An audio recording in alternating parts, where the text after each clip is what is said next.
My next guest is a legendary guitar player from a legendary band.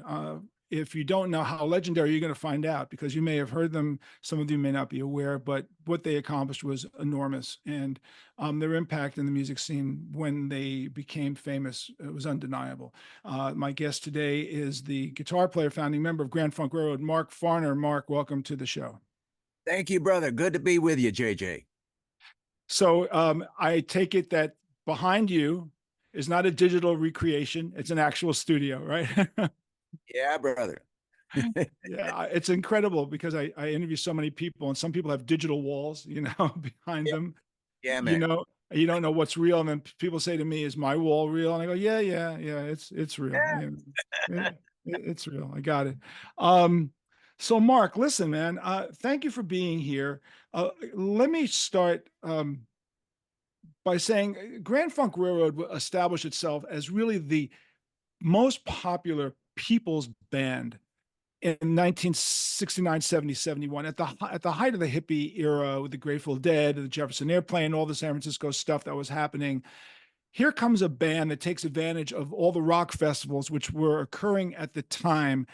Most Yeah. kids have no idea that every weekend in some city in the United States, 200,000 hippies were getting together to hear live music. Isn't that right? Yes, brother. Yeah, man. And that's really the wave that we happened to catch the crown of, man. We were right up there, 10 toes hanging over the tip of the board. So whose idea was it? I know you had these issues with Terry Knight, who's long gone, their manager. But whose idea was it to get in that van and to hit every one of those festivals? Because I'm telling you, that is one of the most genius things as a manager, and someone in a band for years, trying to figure out how timing can be work in your favor. How did Yeah. that whole thing come about? And were you aware what was happening as it was happening? Yeah. Well, the first one, the Atlanta Pop in 1969, Terry Knight, our first manager, of course, um, he was living in New York City. He had made connections with this firm of attorneys, Beldock and Kushnick, and it was Harold Beldock and Jerry Kushnick. They were doing the legal work for the Atlanta Pop Festival, so they worked a deal where they could get their band on, and the band would not charge a cent, and we went on for free. We played for free, and they took a bit less as far as their fee, their legal fee, and it worked for us. What And time of day did you go on stage? 12 noon, brother. Opening day was 12 noon. It was hotter than the sheriff's pistol in 110 degrees in the shade. There was this little lake off to the side of the stage. Uh, and people, because it was so damn hot, dude, people were just like diving in there, having a ball. 185,000 people. I mean, it's going to get hot. And on the way there, the U-Haul trailer that all of our equipment was in flipped. The guy that was driving had driven all night, and I was riding shotgun. I was sleeping. We finished a gig that the night before, and we're going to Atlanta. And this is before I-75 was finished. So you had these back roads that you were on. And it's just lucky I woke up when I did, because I said, "Hey, I-75 goes to the right, Jimmy." And I looked over, and he just cranked that wheel, and the U-Haul trailer went down through the ditch. The safety change, they popped, they broke. We had to open the back door on that trailer, unload all the gear that was just wrecked in there, and we right the trailer, put all the shit back in there, creep it down the road to the next exit that just happened to have U-Haul trailers. So we traded this bad one in, for a good one. We put all of our broken equipment in there.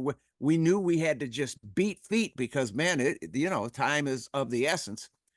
And when we pulled in to Atlanta backstage and opened up that U-Haul trailer, started pulling out pieces of broken gear, all of these roadies from the other bands, from Canned Heat and from Zappa, there's all of these roadies around them. They're going, oh shit, these guys are in trouble. So they put their muscle in with us. They gave their expertise, brother. It was just like, man, unbelievable. They were soldering leads. The transformers pulled off these chassis of the amplifiers and the wires snapped. They're soldering them back together to tape and soldering. We go on and we look back and the transformers are sitting on the wood cabinet. Did you have any of your own roadies there, or was it just you guys in the band? That was No, it. no. We had two of our own roadies with us, and they were scrambling, man. I'm telling you. But if it wasn't for the help that all the rest of these road crew guys that pitched in, they see these young guys. I mean, we're 20 years old, brother. Mel was 19, Don and I 20. And we're like, oh my God, what are we gonna do? And all of a sudden, all these people went, they just started fixing shit, and they set all our stuff up there. And at 12 noon, we took the stage, and we did the first album on time, and as an encore, because they didn't want us to leave the stage, man. They were rocking, they were loving it. So we did Land of a Thousand Dances, Wilson Pickett style. and I took my guitar off and I was dancing. I was just going crazy, I mean, serious. And I had this paisley print shirt that I had bought for this gig, brother. That sucker cost me $50, and $50, in 1969, that was like $300 today, right? So, but this thing is sticking to me. It's a see-through paisley print, and it's got me kind of restricted. And I went, and I tore that son of a bitch off. I went, and the audience went, and I went, ooh, that worked. That worked. And from that point on, I went on with either a vest that was off by the second song, or I just go on with my armband. Right. Well, that image is, yeah. First of all, Rolling Stone did a huge story on that pop festival, and they did a story and they wrote about you guys. And of course, that's when I became probably aware about what you guys accomplished, and whether the press was nice to you or not nice to you, they gave you the coverage on that particular gig. Now, you had come down from Michigan. Am I correct? Because you're a Michigan-based band.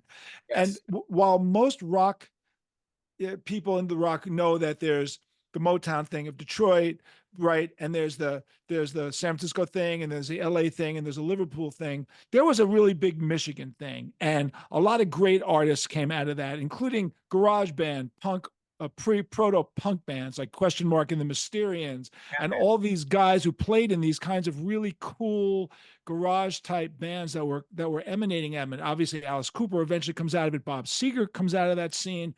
How old were you when you got into that scene, and what was it like to be a bar band, player, I'm sure, back in those days? Well, it was Grand Funk. We were just a short-lived band before we did Atlanta. We didn't do a lot of bar gigs. But you did, as a musician, I'm sure, playing with a lot of different bands, correct? Oh, yes. I paid my dues. And all the guys, I'm assuming, did too, Mel and right? Those guys, all veterans from the bar scene. So yeah. you guys had the professionalism that was forged in the fire of performance. Yes. Right. And pretty fair to say that. Yeah. Mel Shocker was with Question Mark and the Mysterians when we got him, but he was ready to leave. He had wrecked one of the vans and they were pissed off at him. Did he play on 96 Tears by any chance? No, he did not. Okay. Not not the recording. He played a lot of 96 Tears a lot with, live with the band. Right. Uh, when I told him we were going to start a 3-piece band and would he want to join us, he said, "Yeah, man, I'm ready to leave this band. They are kind of pissed at me and, you know, told us the story." Anyway, we started rehearsing the next week at the Flint Federation of Musicians in Flint, Was Michigan. it was it your idea? Was it basically like a Cream setup? Guitar, bass, drums. I mean, so did you have the big amplifiers? And were you aspiring to be an American Cream? Was that kind of how the format was? Well, Cream was definitely an influence on us, but Fresh Cream was the only album that we really loved because of the guitar tone. It changed after Fresh Cream. I went, where the hell did Clapton go?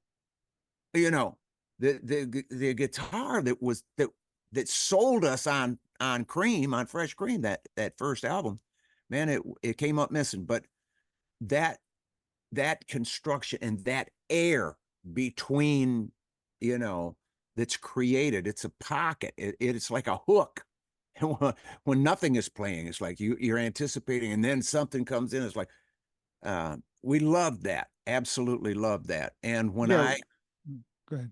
when I told Brewer, I said, uh, the band that we were in was a 5-piece. I was not playing any instruments. I stood up front and just sang.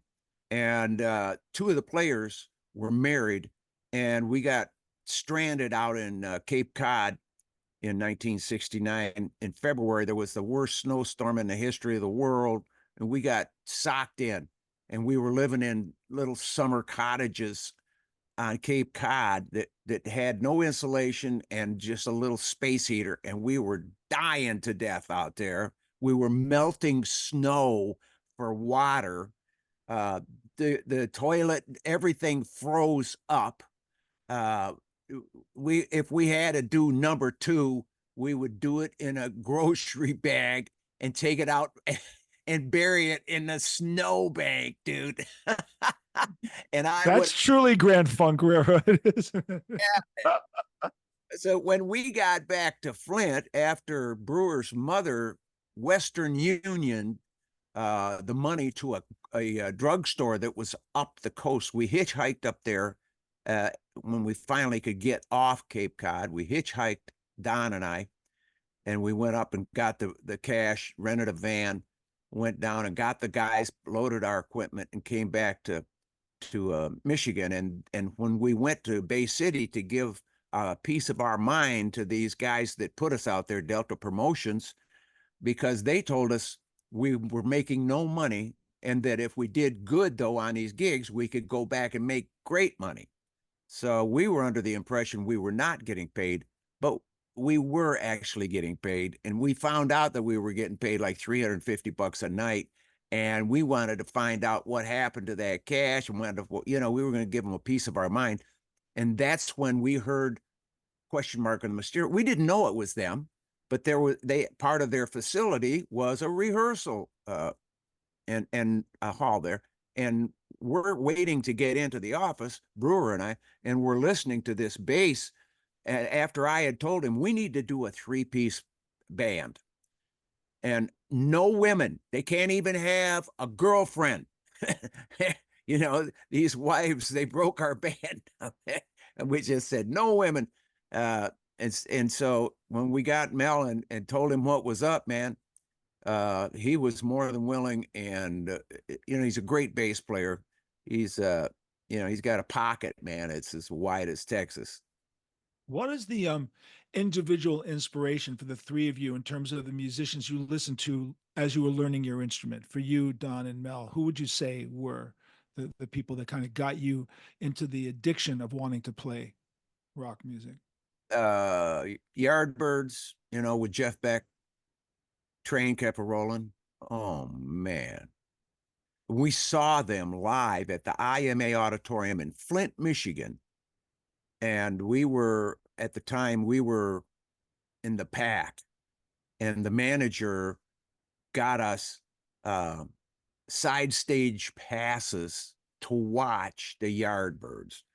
and I watched Beck take his telly off and stand it on its edge on the front of the stage, and he's doing like this, he's got that thing turned to 20 and it's feeding back and howling, and he's just, being very theatrical. And we're over there, these young kids, watching and go, oh my God. It gave us, a lot of ideas on the future.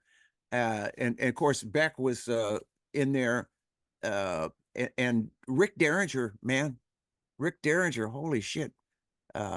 He was a definite influence guitar player. Jimi Hendrix was my guitar god. He could make it cry, he could make it talk, he could make it laugh, and really had an emotional connection, where other players made it sound good and stuff, and it was happy enough. But man, Hendrix made that sucker cry. I mean, he really had a knack for playing that guitar, left-handed too, man, upside down, backwards. Oh my God. Yeah, amazing. I saw him twice in '69. Ah, I saw him at the Garden, and then I saw him at the Fillmore during Band of Gypsies. And the Fillmore show, I was 10th row center, and I remember very clearly that night because he wasn't good at the Garden. He freaked out. He was on acid, and the stage was in the middle of the arena, and the people with the flash bulbs, and the PA system was the public address system for the hockey games because it was really early days, and they couldn't hear anything. And he got frustrated, and he walked out, and there was a riot. uh, And I thought, man, I heard that he can have his good days and his bad days. And when they played the Fillmore, um, I got tickets and I had 10th row center for the show. Of the four shows they played with the Band of Gypsies, I saw the one in which they did the encore with Purple Haze, Foxy Lady, and they ended with Wild Thing. They only did it once of the four shows. And Eddie Kramer, who produced our first demos, was their producer engineer. And I said recently, I was talking to Eddie, and I said, I was at that show, and he goes, that was the only one of the four, because Bill Graham walked up to Jimmy at the end of the first night and says, you got to give him some of the old stuff, man, tomorrow night. Like, because the first night they just played the album. That was yeah. it. They didn't play any of the old stuff. And Bill Graham says, you got to jizz it up, man. Can you throw in like Purple Haze and Foxy Lady? And they did. Anyway, Jimmy blew the place apart. And I was fortunate enough to be there at that time. A friend of mine we used to go to a place called Steve Paul's Scene and see Rick Derringer play all the time. And he Uh, said Derringer was a monster player. yeah. And Derringer and Johnny Winter became super close, obviously. And the reason why the Johnny Winter's band was called Johnny Winter, and I don't know if you know this story, so you can stop me if you don't. Oh, But Johnny Winter told his record label, I want to record with the McCoys, and I want my new band to be called Johnny Winter and the McCoys. And they said, we will not allow you to have the word McCoys on the album jacket. So take the word McCoys off and call it Johnny Winter and. And that's why it was called Johnny Winter and, because they didn't get the respect. But Derringer was a monster player. yeah, man. Incredible. Oh yeah, definitely. Yep. I heard him at the World Fair, music fair in Tokyo, Japan. I was there with PV doing something in their booth, and I'm hearing this guitar off, across the auditorium, and I said, "Excuse me, I gotta go see who the hell that is." I'm thinking there's some Japanese guy that is just playing his ass off over there, and I walk around a corner and there's Derringer. I went, oh my God, no wonder I'm loving this stuff, man. It's Derringer. Oh my God, that was great, dude. Mark, tell me something. Because you came out of Detroit, and because Detroit had MC5, and MC5 had all of that, critics darling stuff with John Sinclair, and it was all the politicization of all that stuff. And you guys were not that. You were like the pro wrestling faction, and they were the, I don't know, some sort of intellectualized version of punk or whatever it's supposed to be. Were you friends with the guys in MC5? Did you cross paths a lot with them? We no, we played with them a couple of times, but there was no mingling, or I read about them more than I talked to any of them. That was the whole Sinclair thing, and the center of the earth was Ann Arbor, Michigan. They have the hash bash, and oh yeah, And that Nugent, I'm sure you ran across Nugent and Amboy Dukes a million times as well, right? yes, absolutely. Yeah, he opened for us in Canada, and he I don't know why, but he picked the drums up and threw them off the stage. He was a madman.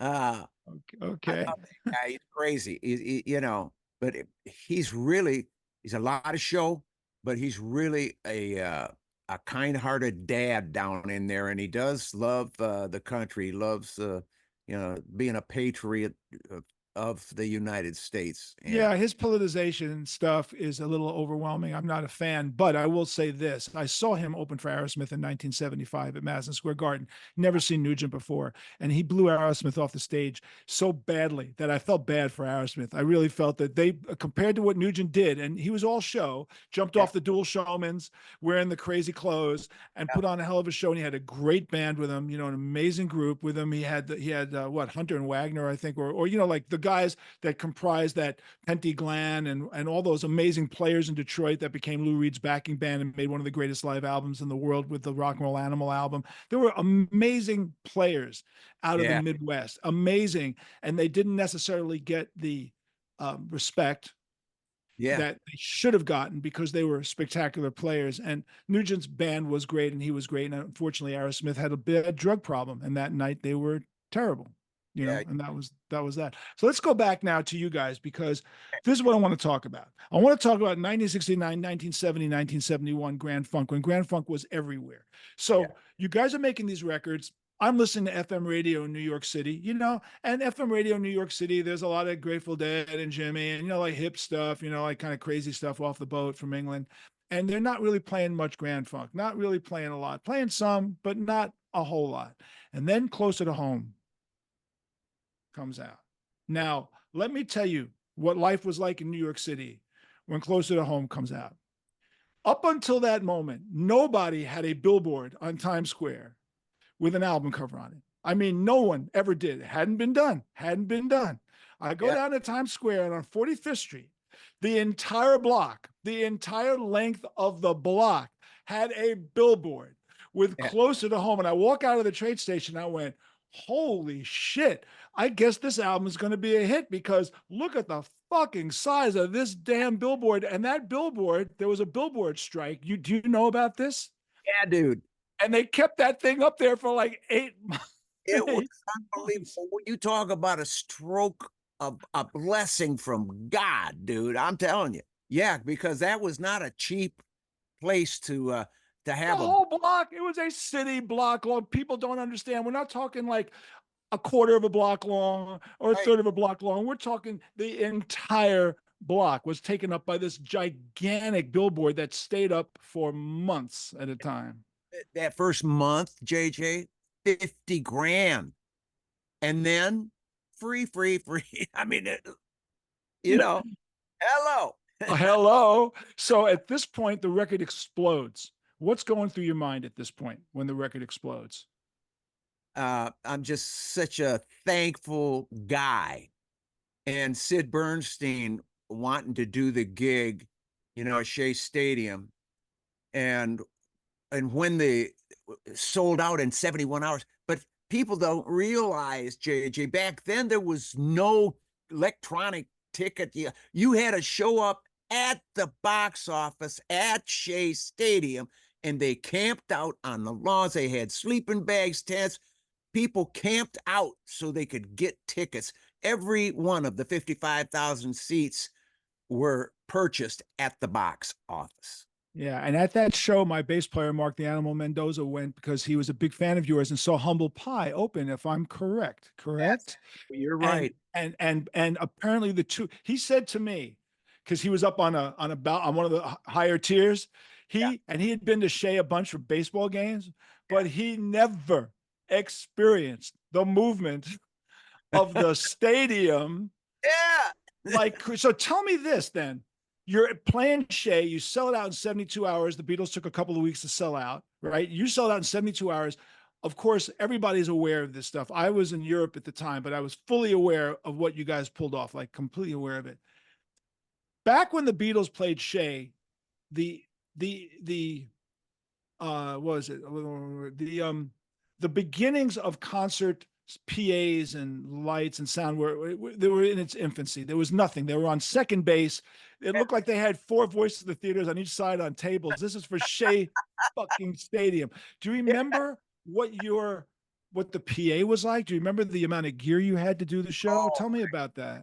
yeah, custom audio electronics. Jim Fackert, the guy who invented little lights for the consoles, for the studio consoles and the live consoles, little lights.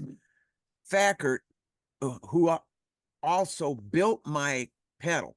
I had my guitar pedal. I have my guitars. All of my guitars are wide open, and I control the volume with a pedal. It's just easier for me because as a three-piece, I never had to quit playing to reach down and turn the volume. I could just do it with my foot, and it just made a lot of sense. So Fackert made me a pedal that had the little screwdriver. You could turn the pot down in there for the treble and the bass and the mid, but it would go 2/3 of the way down. It would just be just pure volume, and then from the 2/3 point to full tilt boogie, it gradually increased distortion from hell, and it was the bitchinest pedal. And CAE, Custom Audio Electronics, had stacks and stacks of speakers and horns and the subs, and it took them a long time to put it up, and there was a lot of manpower involved, brother. But it was, to look back on it, it was like this was meant to be. It was meant to be the way it happened, and landing in the parking lot and with the helicopter, and there's no limo, and the guy that was with us, he went down to the payphone on the corner and he made a phone call. In about 2 minutes, we had cop cars come racing up into the parking lot and pick our asses up. We go to the Shay, get out of the cop cars, get into the limo, and then the limo drives in. There's that limo. It's sitting there at Shay. It should have been out there at the parking lot picking our asses up. But to go in, it was the love, man. I felt the love of New York City, man. And I always said, this is the best fucking audience in the world, man. And because when you are engulfed by the love, the true love, man, for what you're saying to your brothers and sisters, how you're communicating, it can't be beat. I mean, it's the highest high you could ever have. And Was the stage located around second base or the home plate? Do you remember where the stage was, or the pitcher's mound? Where was the stage? second base, the front of the stage was right at second base. And Shay was like A the pole. Yeah. right? So Yeah. the focal point of all of those voices was second base. When they started singing Closer to Home, dude, they drowned out the PA. Oh, it was like, oh my God. Yeah, I can only imagine. Twisted has done thousands of shows, and we've played around the world, and we've played in audiences that the most I think was about 110, and which is 110,000, which is great. But Yeah. but we're a New York band, and we never played Madison Square Garden Uh, as a New York band because just the way it didn't work out, we never did. So I've played these massive places and soccer stadiums around the world, but I've never enjoyed it in my home. I've never enjoyed it in the United States like that. But for you guys to do that would be the equivalent of going to a World Series Game 7 of your home team winning the freaking World Series. And I can only imagine, I really can. I'm getting goosebumps, Mark, thinking about what you guys must have felt like. It must have just been almost indescribably incredible that night. yeah, man, surrealistic. Definitely. I was floating over the deck, 3 feet. It was no effort for me to go back and forth. It was just like, wow, I'm just floating. Unbelievable. Did you watch Humble Pie that night, by the way? Did you watch them? Were you able to see them? We watched them as we flew over in that helicopter. They were rocking. Listen, Humble Pie opened for our entire European tour before we brought them. And it was upon my request to Terry Knight. I said, dude, this band has to come to the United States with us. they have to open in the US for us because the United States deserves to hear Humble Pie. Steve Marriott and the guys. Yeah. Oh my God. Yeah, man. Yeah. We heard them every night. And you know what they do before they go on? They got this big boom box and they're jamming all of the Motown stuff, R&B stuff. Uh, and remember Ace, the song "How Long"? That Sure. was on. They were just all like like our brothers in music. Right. Unbelievable. They listened Yeah. to the same shit we did. Yeah, back then, I think the hippie ethic was alive and well in those days, which Oh yeah, was every band was helping every band. Like yeah, there was no like rivalries. It was just like, hey man, we want you to do better. So we all do better. And I think that was just like a communal kind of yeah. a vibe that Yes, you did. exactly.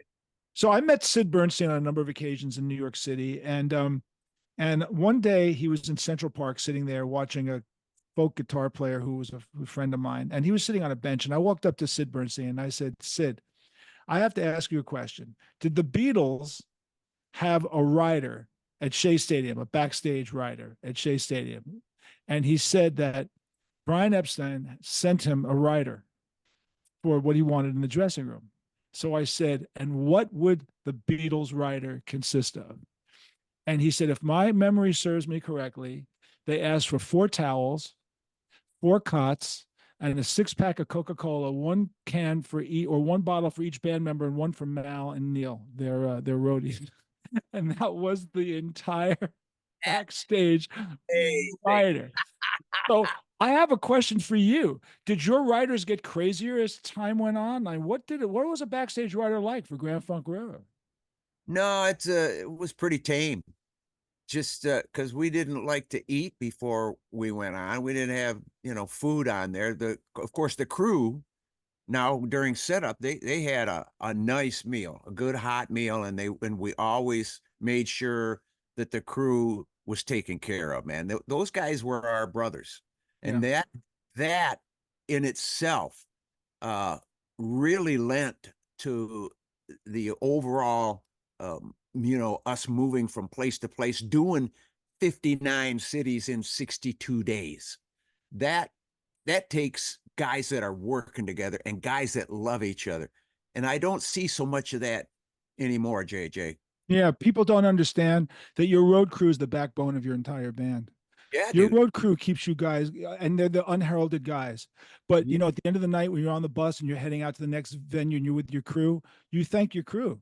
I remember reading an interview with Dwayne Allman. Like back when the Allmans was just starting out, and Rolling Stone was interviewing Dwayne, and they said, "Does the band get paid money?" And Dwayne goes, "I pay the crew first before the band." And the writer said, "Why do you do that?" He said, "Because that's what they do for a living." He goes, "I got time to be a star." He goes, but these guys, this is what they do every day. So we pay our crew first and we pay ourselves second. And I was very, very moved by that statement because I believe he believed it. Yes, he did, definitely. And Yeah. that's a righteousness. It's a righteousness. It's a respect and it's a righteousness for the people around you who do the work for you. Now, here you go. You're at Shea. You've climbed this mountain. You've had this billboard that was the biggest billboard in history. You've sold out Shea. I'm assuming closer to home is like at 4 million, 5 million, 6 million, 7, whatever the number is. At which point does this association with Terry Knight end? And you guys had to kind of go into a couple of year kind of quiet zone, right? Trying to get through this horrible lawsuit before you reemerge. Take me through that a little bit. Well, we were, in Europe before we came to do Shea. We had finished a tour, and Terry Knight told us we had over $1.5 million dollars to that. He said, "Man, if we take this back to the U.S., you guys are going to take a big tax hit, blah blah blah blah blah." And we're what, 21 now. We're still young kids. We don't know, and we're believing, still naive enough to believe that what he is saying is he has the best interest of the band at heart. We were that naive. So he said, let's put it in a Swiss bank account and the most stable world currency, which at the time I believe was Deutschmarks. So we said, yeah, okay. We all looked at each other. We agreed. The band agreed. Okay, Terry, do that. We get to New York City. We're back in the U.S., from this European tour and the gig at Shea Stadium. We're in the attorney's office, and it's time because the 3-year contract we had with Terry Knight is expiring.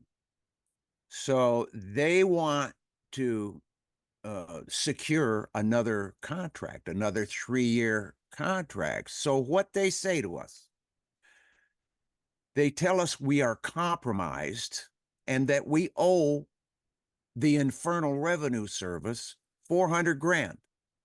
And we went, what? And at this time, we didn't have 400 grand. The three of us couldn't have put our money together and made 400 grand. This is how shady it was. I said, so you want us to sign? Yeah, they said, we'll loan you the 400 grand to pay the Infernal Revenue Service if you sign another 3-year contract with Terry Knight. And I just felt like, man, I felt like the knife had stabbed me in the back. And I'm feeling the pain of this as I'm realizing, oh my God, these guys are trying to shyster us into, they have manipulated in such a way. And here we are in New York City. I mean, we're country kids. We're kind of intimidated by the city. We're up there in the office. And I said, you guys want us to make a decision, a snap decision like that? You got to give us some time, man. And they said, okay, we'll go in the other room. You guys stay here. And I didn't mean that kind of time. I meant, let us go home and think about this. But they went in the other room. So I just walked over and I plopped my ass in one of the attorney's chair at his desk. And I kicked my feet up on the desk. And I said, you guys, do you feel the same thing that I'm feeling, that we're getting shystered? And Mel goes, man, I don't feel good about this. And Brewer starts saying, well, man, trying to, apply some kind of reasoning to it. And so I sat up in the chair. And as I sat up, my heels drag across, it was a wooden desk, and it dragged across and pulled that big drawer that's on those old wooden desks. It pulled it open. I sat up. I looked down. Here is the contract between Terry Knight and Goodnight Productions and Capitol Records. Now, Terry Knight told the band that the 6% the band was splitting, that's 2% each, was more than the Beatles got. We believed him. We were not smart enough, or, to not believe him. So we're just believing what he's saying. Now I'm looking down and I see this contract, JJ, Terry Knight, Goodnight Productions, is receiving 16%, which means he's keeping 10, giving the band 6 to split, and then he taps us for a management commission of that. And we were so irate at that. It was hard to contain the anger. And when they came back in, we said, we didn't let on that we'd seen anything. I shut the drawer, didn't touch a thing. We left it lay right where it was laying. I just closed the drawer back up, and we said, we have decided we can't do this tonight. You got to give us a couple, 3 days to sleep on it. And okay, so we got a hold of attorney, and it was Paul McCartney's wife's brother, Eastman, who was our representative, and the fight ensued, the court battle ensued, but we settled out of court just so we could keep playing. We gave him everything that he was wanting. He already had my publishing, uh, from day one. And Did you and have then any of it, or he had 100% of your he publishing? had 100% of it. I had nothing. You guys didn't use, I hate to, why didn't you guys have a lawyer represent you from the very beginning? We weren't smart enough. We didn't know. We're 20 years old, 19 years old. We didn't know we needed. We just believed. We were country bumpkins, brother. Mm. Easy to take advantage of somebody that was just wanting to be a star. Let me ask you this question. He was your producer and your manager, correct? Yes. So you were offended that he was making money as a producer and money as a manager, correct? That was you found that to be. But had he just been your manager Yeah. and you had to pay a producer, this wouldn't have been the issue. You didn't like the fact that he was getting a producer fee and a manager fee. Am I correct in that Well, interpretation of it? Or do you believe he was overreaching on both sides? he was overreaching. Listen, if he's taken 10% of the 16%, Mhm. the band is splitting six, how unfair is that? Well, that's very unfair. If it's a 16% deal and he's a manager and he was taking a 10 or 20%, that would be 3% to him. And you guys would be splitting 4% apiece. And that's how it should have been.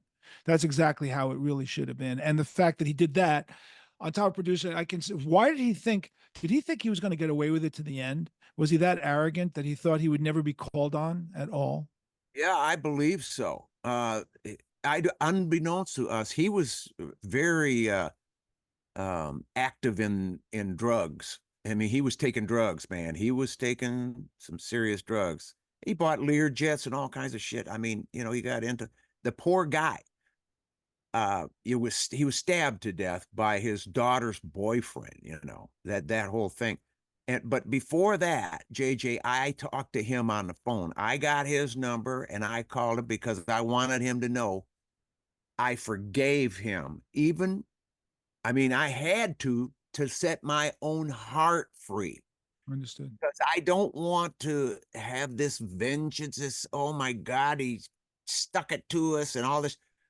And so when I talked to him, and this is back before cell phones, I'm talking to him on a phone, and he can't even believe that I'm telling him that I forgive him. It blew his mind.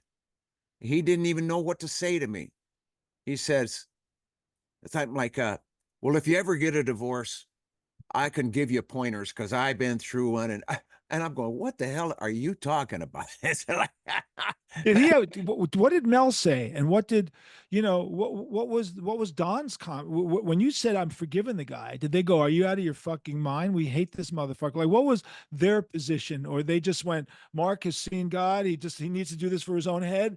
That's his life. Did they go along with it? Or did they go, what are you thinking? No, they didn't even know about that. This is after, the breakup. This is after, like, Don walked into the studio. We were waiting because we were rehearsing. We were going to, we're going out on the road. Don was an hour and a half late, and he was never late for anything, man. So we thought, man, we better call it and see if he's got in a wreck or something. I mean, it was unlike him to be late.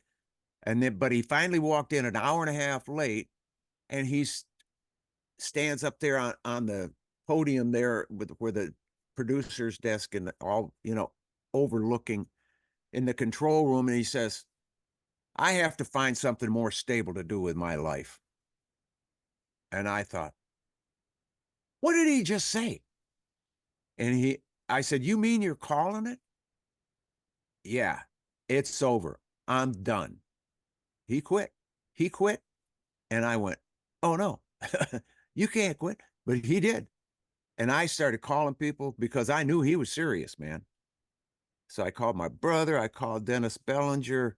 I called Little Al Watt. I called people together, Rick Baker, and put a band together. And I went out as Mark Farner of Grand Funk Railroad.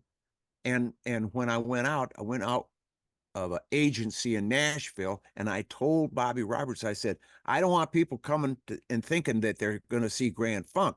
I wanted Mark Farner 100% of the letter side, and 50% of the capital letters of that Mark Farner font, formerly of Grand Funk Railroad, or of Grand Funk Railroad, just so they know they're not, coming. But there's the unscrupulous promoters that would promote it as a Grand Funk show, and you know, that, and Brewer and Shocker were pissed at that. But anyways, when we regrouped in 82, I think it was 81, 82, yeah, around in there. We had Grand Funk Lives and What's Funk on Warner Brothers, two records, two vinyl records, and we were touring to support the records. And Mel calls up and says, dudes, I can't go. And I go, what are you talking about? You can't go, man. We got records. We got to go out and support. He says, I cannot go. I'm not going to fly anymore. I can't fly. I'm scared to fly. You guys get somebody else. And we went, no, wait. Well, we got Dennis Bellinger, who's a Vietnam veteran, hell of a bass player. He worked at West Amplifiers with me back in the early days, and he could sing. And besides being a great bass player, he could sing. So we had three voices up on the stage, and that was that incarnation of Grand Funk Railroad without Mel. Mark, tell me this. Back when you're doing We're an American Band, Yeah. Was Terry still managing you at the time? No. He was gone, right? So now you come up with the biggest song of your career. Let me tell you what We're an American Band meant to Twisted Sister. All right. So here we go. You're going to get a kick out of this. First of all, Twisted started in January of 73. So we celebrated our 52nd year, this year, which is, I'm the only original member that goes back to that date of February 14th, 1973. But because we were a glitter band, a glam band, we were also a cover band. So we played Bowie and Lou Reed and Mott the Hoople and Slade and Sweet, but we also had to do contemporary hits. Like we had to do Smoke on the Water, and we had to do We're an American Band. And because these were the hits of the year, right? That's what you did. The hard rock stuff, but we did it, right? As time went on and we were changing members, we were noticing that we would ask the drummers, we're doing We're an American Band, so start the drum beat, boom, da, boom, boom, da, and we noticed that a lot of drummers couldn't get the intro right. Yeah. And we started to fire people who could not play the intro. The first thing we would do to rehearse a drummer, we'd say, play We're an American Band. And he'd go, what? He'd walk into a rehearsal studio, he's auditioning for the band, just play the intro of We're an American Band. Really? Yeah, just go ahead. Just please play it. And you go, boom, da, boom, boom, da. Sorry, thank you. Bring in the next guy. Okay, can you please do We're an American Band? What? Yeah, just play We're an American Band. That's all you got to do. Can you play? Oh, yeah, sure. Boom, da, boom, boom, da, well, thank you very much. Goodbye. And we kept going through drummers until we found a drummer who went boom, da, boom, boom, da, like perfectly fine. And that's how we hired our drummers. As long as you could play the intro to An American Band, you got to be our drummer. Absolutely a true story, my friend. Beautiful. Beautiful. That was the template. And when you think about now, we're not going to take it as such a famous intro too.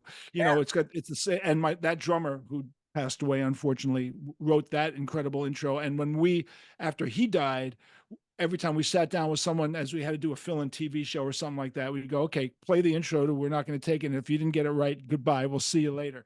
But your song was the song that created the level of excellence we needed to hear as a drummer. Okay. So I want you to know that. I appreciate you sharing that, brother JJ. Well, you know what? You guys represented so much of, here's how I kind of viewed you guys as a New Yorker, as a New York kid. I was a Grateful Dead fan. Okay. Yeah, Jefferson Airplane, Grateful Dead, Moby Grape, all San Francisco stuff. You man. guys reminded me what you guys hit me with, and this may be an analogy you may agree with, you don't agree with, whatever. But you were a populist band. You were like the WWF of rock bands. You know, you weren't getting the respect of the NFL or the Major League Baseball players, but you were getting the respect of the people. You were a people's band, and Yeah, I understood the difference between a people's band and a critical band. And you yeah, know, at the end of the day, your bank account may be better off if you're a people's band rather than you being a critical darling, because you know the Ramones never sold any records, never did anything. But you guys were a populist band. Were you aware that's what you were? Did it ever occur to you that you were more on that blue collar the lunch pail bucket kind of band for the masses? Just curious if you ever saw yourself that way. exactly. That's what I saw. And that's what I felt when we took the stage at Shay Stadium, brother. The amount of love, uh, it was very humbling.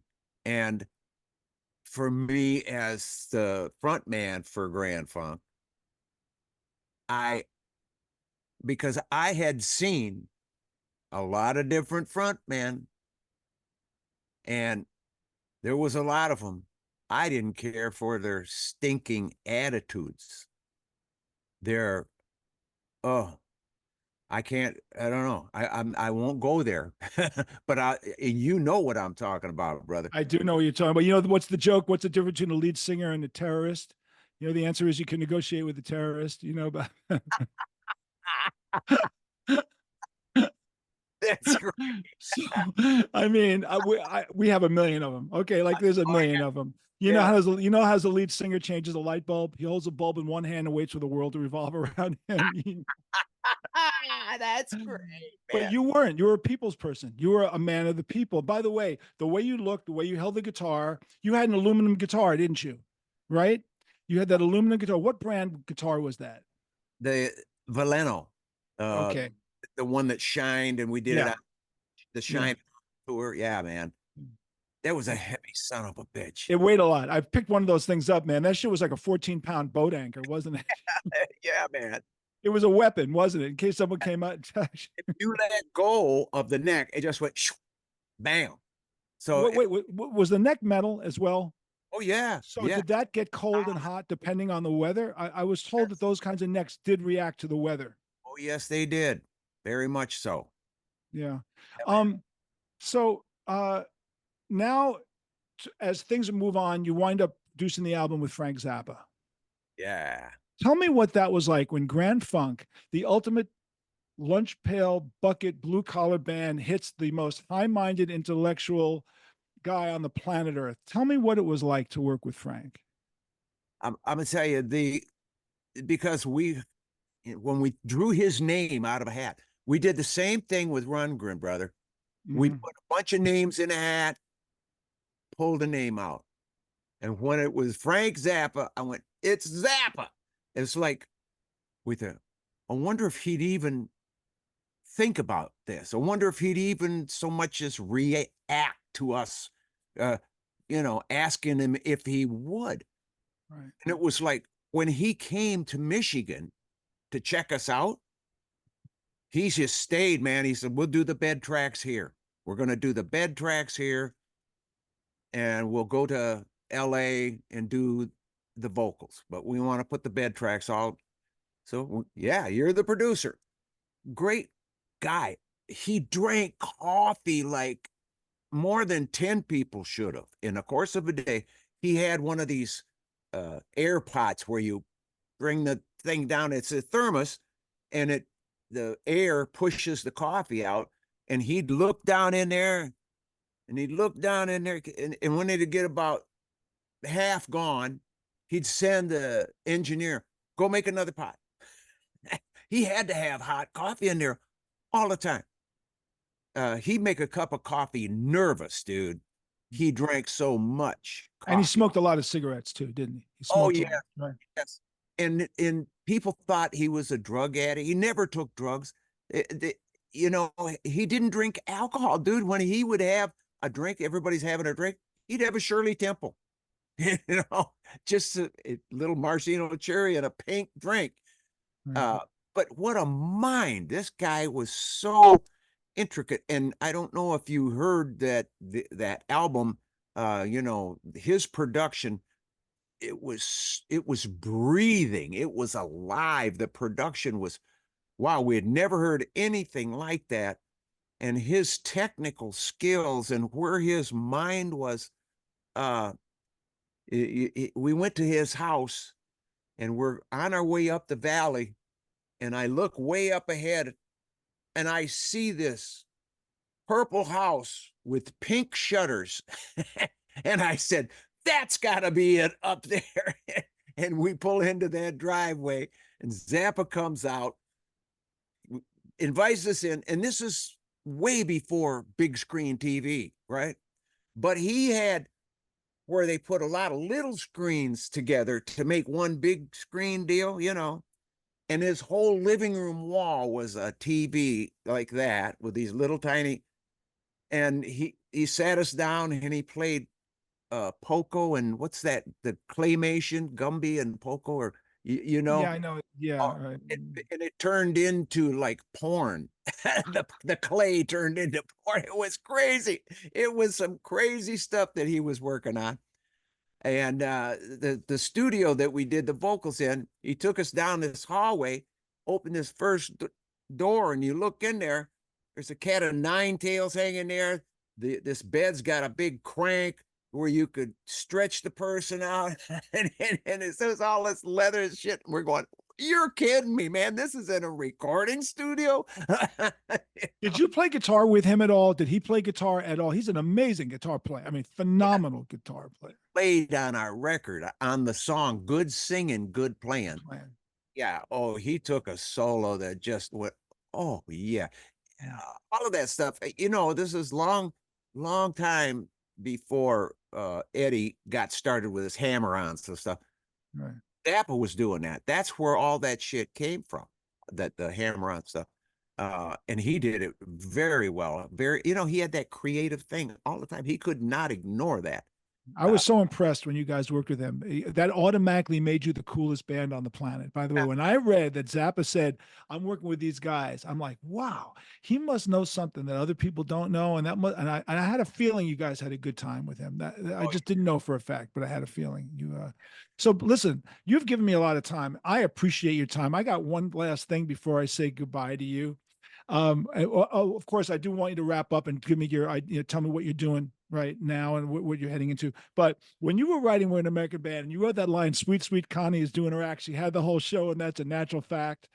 That woman had a hell of a reputation, didn't she? When you wrote that line, did you think that line was going to make it on the record? I'm curious. Or was it so hidden that nobody got the reference? Because it must have been that, right? Well, that was it. Don Brewer wrote the lyrics. I wrote the music. I wrote, you know, I put the drum on the front, that cowbell. You know, that was mandatory. I had a lot to do with that song. But when Don Brewer, after we did the vocals in Miami, he came up to me and he says, Mark, I've never had 100% right credit on any song. Do you mind if I take it on this one? I said, no, go ahead. Because I had 100% right credit on 92% of all the catalog. And I don't regret it, even though it's kind of been used against me. That's okay. My heart was right. I made that decision out of a correct heart. And I'll hang on to that. But that sweet, sweet Connie, man, Governor Huckabee wanted to jam with us. He wanted to play foot stomping music, and he came to our sound check at the auditorium in Little Rock, and guess who was outside? No, Connie? And she wanted in, and she's making a lot of noise and stuff. And Brewer says, no, man, we don't want her in here. If there's anything you can do to get rid of her, we don't want her to come here. We don't want to make a scene. We don't want this to be a scene. And so anyways, God Were bless. you shocked when he wrote that line and he had it in the song, or did you just think it was a funny line and hope that nobody knew the reference? Well, I wasn't shocked because I know Don. Uh, and for him to slip it in there, it was just, you know, it had to be because it was part of the story. And you You're an know, American band. This girl's whole goal in life was to blow every band that ever came through the Midwest. I mean, that's really the whole thing. There's a Sweet Sweet Connie doing her act. She had the whole show as a natural fact. I don't know how many people she had the whole show with, but apparently every major band that came through over a 5-year period, she had the whole show, right? So, yeah, and she died not long ago, correct? Because I remember reading something in the paper right. God rest about it. her soul. She said about me in the book that she wrote that I was the only gentleman that she ever met in rock and roll. Because you said thank you. I don't know. I wouldn't allow what she wanted. I said, nah, I'll take a pass on it, baby. you know, you Oh know, man, you're going to stick that thing in there. No way. man, that's one of the greatest lines in the history of rock and roll. If you don't understand, listen to We're an American Band. You get to that line, and that line is so legendary and so funny. You know, that was a plaster caster era too. Remember the era Oh, with the plaster casters? Did they come to you guys too? The plaster casters show up at your shows? yeah, we passed on that. You did pass on that. They made plaster casts of like famous penises of famous rock stars. Yeah, Hendrix being probably the most famous one, and they traveled all over. Man, we could go on. We could go man. on because of a variety of levels. Number one, we're both guitar players. Number two, we've both been in bands for that lasted a very long time. We both had legendary careers. We played in front of a lot of people, and we know how to entertain, and we're entertainers first. I know that Amen. we share that. We're always entertainers first, and I really do appreciate you being here. But just fill into my audience what your plans are in the next couple of months, next year or so. What do you have on board, Mark? JJ, I'm going to release my studio album produced by Mark Slaughter, and it's coming out November 8th. It is going to be on vinyl, red vinyl. This is the cover, Closer to My Home. There is a little difference there. This is a record that is tuned to the old standard. Prior to 1953, the tuning standard in the US was 432 hertz, 432 hertz. This entire 9-song album is in 432. Go to markfarner.com, do a pre-order, and I'll sign every one of the pre-orders. You'll get a signature by yours truly, and the DVD that has the bonus track that was written by Jim Peterick and myself, Friends Forever, is on the CD. And you know, JJ, there was no room for it on this thing. There's only room for so much, you know, you can only put so much music in. With Closer to Home being 10 minutes long, that limited to 9 songs. So the 10th one is over there on the CD. And if you're a hardcore fan, you just buy them both. Okay, Get well, the that's whole what you thing. guys do. That's what you do. You support Mark Farner, Thank legendary guitar player, legendary songwriter, legendary singer, legendary entertainer from one of the most famous bands that America ever produced. Certainly the biggest band in America in 1970, 71. And I can attest to that as a New Yorker, man. There was nothing bigger than that band. So, Mark, thank you so much.